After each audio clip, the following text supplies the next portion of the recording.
Hello दोस्तों, मैं विकास एक बार फिर आपका स्वागत करता हूं आपके अपने यूट्यूब चैनल एग्ज़ाम वॉरियर पर। लड़ेंगे साथ में और जीतेंगे साथ में। दोस्तों, आज की वीडियो में मैं बताने वाला हूं कि लूसेंट जीके की जो बुक है वो 10 दिन के अंदर कैसे ख़त्म करना है। How to complete Lucent book in just 10 days. Lucent की ये वाली जो बुक आती है, जनरल नॉलेज की जो बुक आती है, ये लेटेस्ट एडिशन है। इस बुक को आप 10 दिन के अंदर कैसे ख़त्म करना है, और वो भी एग्ज़ाम ओरिएंटेड, एग्ज़ाम पर्सपेक्टिव से कैसे ख़त्म करना है। क्योंकि ऐसा होता है, हम पढ़ लेते हैं, जीएस अच्छे से पढ़ लेते हैं, बट रिवाइज़ नहीं कर पाते हैं। तो लूसेंट एक अच्छी बुक है कि उससे क्या होता है कि जो रिवीजन है वो क्विक हो जाता है, जल्दी से रिवीजन हो जाता है। अपने सारे जो जीएस के टॉपिक होते हैं, सारे जो जीएस के सब्जेक्ट होते हैं, वो रिवाइज हो जाते हैं। अब मैं बताता हूँ कि ये इतनी मोटी बुक है, इतनी मोटी बुक को हम कैसे जल्दी से जल्दी समाप्त कर सकते हैं। क्या अपनाएं कि कैसे पढ़ें इस बुक को कि हमें 10 दिन में अंदर ख़त्म हो जाए और रिवाइज हो जाए सही से। देखिए, मैं इसके लिए कुछ पॉइंट्स बताता हूँ कि इसे कैसे पढ़ना है। सबसे पहले आपको कौन सा एग्ज़ाम के लिए पढ़ना है, सबसे पहली बात है, ये बहुत इंपॉर्टेंट है। हम क्या करते हैं, सब एग्ज़ाम के लिए एक ही बार में पढ़ लेते हैं, पढ़ते जाते हैं, बट ऐसा नहीं है। हमें कोई भी जीएस पढ़ना है, जीएस को पढ़ना है तो एग्ज़ाम ओरिएंटेड पढ़ना पड़ेगा कि किस एग्ज़ाम के लिए हम जीएस पढ़ रहे हैं। मान लीजिए यूपीएससी के लिए आप यूपीएससी के लिए जीएस पढ़ेंगे तो यहाँ पर क्या है, कोर पे बहुत फोकस करेंगे, कोर पे, कॉन्सेप्ट पे, समझ रहे हो। यहाँ कोर और कॉन्सेप्ट पे बहुत फोकस किया जाएगा। फैक्ट है बट कम है। अगर यही स्टेट पीसीएस, यूपी पीएससी के लिए, स्टेट पीसीएस के लिए करेंगे तो यहाँ पर फैक्ट पे जोर दिया जाएगा। फैक्ट प्लस कोर तो दिया जाएगा, बट फैक्ट पे ज़्यादा जोर दिया जाएगा। वहीं अगर स्टेट के और एग्ज़ाम पे फोकस करें तो यहाँ पर फैक्ट पे दिया जाएगा ज़्यादातर कि फैक्ट कहाँ क्या है क्या नहीं है। तो हर एक एग्ज़ाम के लिए जो है वो आपकी स्ट्रैटेजी अलग अलग है। जीएस के लिए, खासकर मैं जीएस के लिए बता रहा हूँ, ठीक है। तो हर एग्ज़ाम अलग अलग डिमांड करता है जीएस किस तरह से पढ़नी है, समझ रहे हो। अब यहाँ पर आते हैं हमें पढ़ना है कि किस एग्ज़ाम के लिए जीएस पढ़ना है। समझ में आ गई कि अगर मान लीजिए यूपीएससी के लिए पढ़ना है तो जीएस अलग, स्टेट पीसीएस के लिए अलग, और सेंटर के एग्ज़ाम है उसके लिए अलग। तो हमें सबसे पहले एग्ज़ाम पता करना है, एग्ज़ाम किस लिए। फिर एग्ज़ाम के क्या करेगा, सिलेबस पकड़ेंगे हम। सिलेबस को देखेंगे, भाई सिलेबस में क्या क्या है, क्या क्या चीज़ें हैं जो हमें नहीं पढ़नी है, क्या क्या चीज़ें पढ़नी है। तो सबसे पहले यहाँ पर है पढ़ना है। पढ़ने से पहले जो चीज़ है, पढ़ना नहीं है, कि हमें कौन सी चीज़ें पढ़ना नहीं है, ये चीज़ पता होना चाहिए।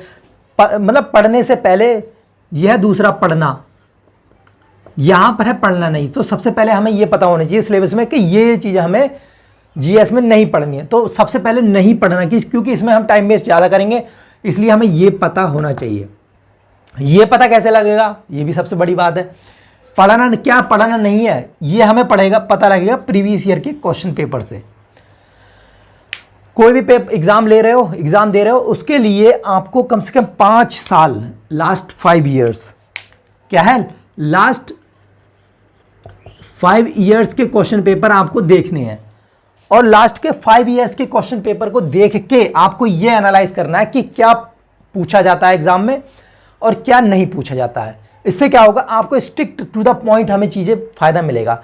हम एनर्जी 100% एक ही जगह पे लगा पाएंगे। अगर हमने इधर उधर लगाई, ऐसे मान लीजिए इसमें नहीं पढ़ने में लगाई, मान लीजिए 20% भी लगाई, तो 80% हमारी एनर्जी वेस्ट, 20% वेस्ट हो गई, 80% ही एनर्जी लगी, तो कहीं ना कहीं हम लॉस में गए। तो अगर हमें ये पता हो क्या चीज़ नहीं पढ़नी है तो 100% यहाँ पर डाइवर्ट करेंगे हम पूरी एनर्जी, ठीक है। तो ये हमें करना है कि लास्ट के प्रीवियस ईयर के क्वेश्चन पेपर 5 साल के सबसे पहले पता करना है, देखना है, मॉक लगाने हैं और उसमें एनालाइज करना है टॉपिक वाइज। क्या करना है, हमें क्या करना है कि टॉपिक वाइज पता करना है कि कहाँ से किस क्वेश्चन से। मान लीजिए आप लेखपाल की तैयारी कर रहे हैं, हम लेखपाल की आगे एग्जाम है 24 तारीख को, उसकी तैयारी कर रहे हैं। तो लेखपाल में मान लीजिए एग्जाम दे रहे हो, 25 क्वेश्चन पूछे जा रहे हैं। 25 क्वेश्चन में मान लीजिए 5 क्वेश्चन आपके करंट के हैं, समझ रहे हो, यहां करंट के हैं, बाकी बचे 20 क्वेश्चन। 20 क्वेश्चन आपके क्या है, स्टैटिक है। अब 20 क्वेश्चन स्टैटिक है, 20 क्वेश्चन में आपके पास सब्जेक्ट तो बहुत है, समझ रहे हो। अब इसमें सब वेस्ट तो करोगे नहीं, दिमाग इतना तो नहीं लगाओगे। मान लीजिए हिस्ट्री भी है, जियोग्राफी भी है, पॉलिटी है, साइंस है, इकोनॉमी है, इन्वायरमेंट है, कंप्यूटर है, समझ रहे हो कितने सब्जेक्ट है, साइंस एंड टेक है। तो इतने सारे सब्जेक्ट हैं, 8-9 सब्जेक्ट हैं, इनको सबको पढ़ना है। तो हमें इसको सबसे पहले यहाँ देखना है कि यहाँ पर कितने वेटेज आते हैं हर एग्जाम में, कि भाई यहाँ पर 5 क्वेश्चन पूछे जा रहे हैं, ठीक है, यहाँ पर भी 5 क्वेश्चन पूछे जा रहे हैं, यहाँ पर भी 5 या फिर 5 क्वेश्चन पूछे जा रहे हैं, यहाँ 5 क्वेश्चन, ये तो 20 यहीं पर हो गए, तो हमें इन्वेस्ट। मान लीजिए यहाँ पर हमने, तो ये तो गड़बड़ हो गया, तो इसका मतलब यहाँ पर 3 पूछे जाएंगे, यहाँ पर कुछ यहाँ पर भी 2-3 पूछे जाएंगे, यहाँ पर 3 पूछे जाएंगे, ठीक है, ऐसे यहाँ पर 5 पूछे गए, यहाँ पर 1 पूछा गया, 2 पूछेगा, 1, ऐसे करके 20 क्वेश्चन पूछ लिए, 20 क्वेश्चन पूछ लिए। अब हमें यार अगर मान लीजिए हमने यहाँ पर क्वेश्चन तो कम पूछा जा रहा है, यहाँ पर इकोनॉमिक्स में 1 नंबर का, लेकिन हमने इन्वेस्ट कर रहे हैं हम 5 नंबर के क्वेश्चन के बराबर, तो यहाँ पर एक गलत है ना, लूसेंट यहीं पर गलत कर देते हैं। अब ये मैं आता हूँ इस लूसेंट पे, हमने ये लूसेंट पकड़ी, हम क्या करते हैं, यहाँ से शुरू करते हैं, फर्स्ट पेज से यहाँ से शुरू करेंगे, कंटेंट है इंडियन हिस्ट्री, और यहाँ तक ये जो आखिरी पॉइंट है ये है एब्रीविएशन और एसोसिएटेड विद द कंप्यूटर, यहाँ पर चाट जाएंगे पूरा। भाई ऐसा नहीं करना है, ऐसा करोगे तो यार पूरे साल में खत्म नहीं होगी, और खत्म भी कर दे फिर याद नहीं होगी, समझ में आ रहे हो। क्योंकि ऐसा है, कॉन्सेप्ट के साथ में पढ़ोगे जीएस बहुत जल्दी याद हो जाएगी, बट अगर फैक्ट के साथ में पढ़ोगे याद कभी नहीं हो सकती। तो अब क्या करना है, रिवीजन करना है हमें 10 दिन के अंदर अंदर। अब लूसेंट पकड़ लो, अब लूसेंट की जनरल क्या करना है, हमें सब्जेक्ट पकड़ना है, समझ रहे हो, सब्जेक्ट। तो सबसे पहले हमें यह देखना है कि किस सब्जेक्ट से ज़्यादा क्वेश्चन पूछे जाते हैं। मान लीजिए साइंस है, तो साइंस में मान लीजिए हमें मतलब आपके लेखपाल है, लेखपाल के एग्जाम में हमने मान लीजिए साइंस से क्वेश्चन आते हैं 5 या 7, ठीक है, सबसे ज़्यादा साइंस से क्वेश्चन आ रहे हैं सपोज कर लो, तो साइंस को हम सबसे पहले पकड़ेंगे। यहाँ उठाएंगे साइंस, ये उठाया साइंस, इंडियन इकोनॉमी, फिजिक्स, ये है साइंस, समझ रहे हो, बिल्कुल सही से समझना और अच्छी तरह से, अगली बार गलती नहीं करोगे फिर इसे पढ़ने में।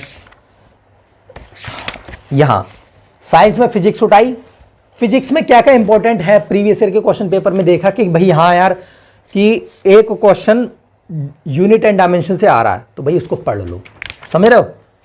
फ्रिक्शन से अगर कोई क्वेश्चन आ रहा है, फ्रिक्शन को पढ़ लो। प्रेशर से कोई क्वेश्चन आ रहा है, इससे पढ़ लो। तो क्या चीजें से क्वेश्चन आ रहे हैं उस टॉपिक को पकड़ो, उससे क्या होगा, एनर्जी कम वेस्ट होगी और जो सिलेबस ओरिएंटेड हमारी तैयारी होगी, समझ रहे हो। हमारा टारगेट 100 में से 100 नंबर नहीं लाना है, 80% या 70% भी नंबर लाएंगे, हमारा काम बन जाएगा, समझ रहे हो। तो अगर हम जीएस में 80% भी नंबर लेके आते हैं तो हमारा काम जीएस बहुत बढ़िया है। तो ये ऐसे करना है, समझ में आ गई। अब मान लो साइंस हो गई, साइंस के बाद फिजिक्स पढ़ ली, केमिस्ट्री पढ़ ली और बायो पढ़ ली, और आपको पता है क्या क्या चीज़ें टॉपिक में, जो साइंस में क्या क्या टॉपिक जो इंपॉर्टेंट है हर एग्जाम के लिए, वो वहाँ से मिल जाएंगे, समझ गए। यहाँ खत्म। अब फिर दूसरे नंबर पे हमें क्या करना है, दूसरा वेटेज हमें देखना है कि भाई कौन सा दूसरे नंबर पे इंपॉर्टेंट है। मान लो पहले से साइंस था, तो साइंस हमने सही से पढ़ ली। उसके बाद हमारा था पॉलिटी, मान लो पॉलिटी था, दूसरे नंबर पे पॉलिटी। अब पॉलिटी पढ़ेंगे हम। पॉलिटी कैसे पढ़ेंगे, पॉलिटी में हमें पता है कि किस सब्जेक्ट से हमारे कितने नंबर के क्वेश्चन आते हैं। मान लीजिए ज़्यादातर क्वेश्चन प्रियम्बल से अगर एक क्वेश्चन आता है तो प्रियम्बल पढ़ लो। फंडामेंटल राइट से क्वेश्चन आता ही आता है, उसे पढ़ लो सही से। पार्लियामेंट से क्वेश्चन आते ही आते हैं तो उससे पढ़ लो। जिससे क्वेश्चन आते ही हैं, हर एग्जाम में क्वेश्चन पूछे जाते हैं, वो पढ़ो। मतलब टॉपिक पकड़ो, टॉपिक, बस यहाँ टॉपिक पकड़ना है, बस बाकी कुछ नहीं पढ़ना है, समझ रहे हो। खाली टॉपिक वाइज, यहाँ पर सब्जेक्ट वाइज करके टॉपिक वाइज, सब्जेक्ट के साथ साथ टॉपिक पकड़ने हैं बस। अगर ये बुक टॉपिक वाइज पढ़ लिया आपने तो ये याद करने में भी आसान रहेगी और पढ़ने में भी मजा आएगा, याद भी हो जाएगा और पढ़ने में भी मजा आएगा। तीसरे नंबर पे कोई और सब्जेक्ट इंपॉर्टेंट है, मान लीजिए हमारी हिस्ट्री इंपॉर्टेंट है, तीसरे नंबर पे हिस्ट्री आ रही है, तो हिस्ट्री को पकड़ो। हिस्ट्री में कौन कौन सी है, मिडाइवल है, मॉडर्न है और एंशिएंट है। एंशिएंट में क्या क्या है भाई यार, एंशिएंट में हमें पता है कि हड़प्पा से क्वेश्चन आता है, हड़प्पा पढ़ लो। फिर उसके बाद जैन और बुद्धिज्म में आता है, बुद्धिज्म और जैनिज्म पढ़ लो, समझ रहे हो। उसके बाद भाई मौर्य से आता है, मौर्य पढ़ लो थोड़ा सा। फिर उसके बाद क्या है कि भाई संगम से आता है क्वेश्चन, संगम का पढ़ लो। लिटरेचर से आता है, लिटरेचर पढ़, मतलब टॉपिक पकड़ो, टॉपिक, ना कि इस बुक को लाइन टू लाइन पन्ने टू पन्ने पढ़ रहे हैं, वो नहीं है यहाँ पर, वो वेस्ट है, वो एनर्जी वेस्ट करेगा आपका। समझ में आ गई? तो ये चीज आपको मतलब यहाँ पर अप्लाई करनी है। और ये मैं बताता हूँ, गारंटी ले रहा हूँ 10 दिन के अंदर अंदर ये बुक आप सिलेबस कह रहा हूँ मैं, इस बुक से सिलेबस खत्म कर दोगे। बुक नहीं पढ़नी है ये पूरी, इसका सिलेबस खत्म कर दोगे, पूरी सार खत्म कर दोगे 10 दिन के अंदर। एक एक सब्जेक्ट भी एक एक दिन में पकड़ोगे तो 10 दिन में 10 सब्जेक्ट पकड़े जाएंगे, 15 दिन में 2 बार रिवाइज कर दोगे इसको, बस। इसमें और कुछ नहीं है, बस यही है दोस्तों, इससे ज़्यादा टफ कोई चीज़ नहीं है। इसको मैंने बता दिया आपको। मान लीजिए हिस्ट्री में है, मॉडर्न हिस्ट्री में, तो 1857 से लेकर 1957 तक पकड़ो, 1947 तक, बस इससे ज़्यादा मत पढ़ो। उसमें इसी क्वेश्चन आएंगे, और उसमें भी क्रोनोलॉजी, टर्मिनोलॉजी, बस इतना ही पढ़ना है कि क्रोनोलॉजी ऑर्डर क्या क्या है, क्या क्या कब कौन सी चीज़ें आई, तो बस वो पढ़ना है, सिंपल। और ये बुक खत्म, सिंपल। इतनी बड़ी बुक है नहीं ये जितनी बुक बना रखी है। तो आपको समझ में आ गई होगी हमें कैसे लूसेंट को पढ़ना है। How to complete Lucent book within 10 days. तो 10 डेज के अंदर अंदर पॉसिबल है, बहुत आसानी से पॉसिबल है। बस ये तरीका मैंने बता दिया, अगर इस तरीकों को फॉलो कर लिया आपने तो बिलीव मी, जैसा मैं कर रहा हूँ मैं ऐसे ही करता हूँ। पहले टॉपिक देखता हूँ कि कौन से सब्जेक्ट में क्या क्या चीज़ पूछा जा रहा है, तो जीएस से हो जाता है काम, जीएस में कोई टेंशन नहीं होती है, समझ रहे हो? तो ऐसे अगर हमने पढ़ना शुरू किया तो बहुत बढ़िया हो जाएगा, कोई दिक्कत नहीं होने वाली है। अगर फिर भी आपको कोई डाउट है तो नीचे मुझसे कमेंट करके पूछ सकते हो, कमेंट सेक्शन नीचे खुला है आपके लिए। और कोई भी आपके सजेशन हो, आपकी कोई अगली क्वेरी हो तो मुझसे पूछ सकते हो, या किस पे वीडियो चाहिए वो भी बता सकते हो, ठीक है?